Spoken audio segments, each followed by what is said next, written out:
बिस्मिल्लाहिर्रहमानिर्रहीम। अस्सलामु अलैकुम नाज़रीन। विफाक ने सूबा पंजाब में रेंजर और एफसी तैनात करने का फैसला कर लिया।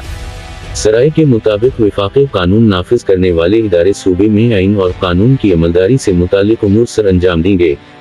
विफाकी वजीर दाखिला राना सनाउल्लाह ने चीफ सेक्रेटरी IG पंजाब को अपने फराइज आइन और कानून के मुताबिक अदा करने की हिदायत की है। इनका कहना है कि कोई भी सरकारी अफसर या अहलकार आइन के बरअक्स किसी भी अमल का हिस्सा ना बने।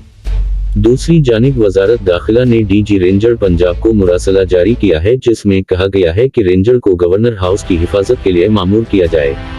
वजारत दाखिला ने हुक्म दिया कि रेंजर को गवर्नर हाउस की सिक्योरिटी के लिए फौरी तौर पर ताहुकुमसानी तैनात किया जाए। नाज़रीन, अपना ख्याल रखिएगा। खुदा हाफिज। पाकिस्तान जिंदाबाद।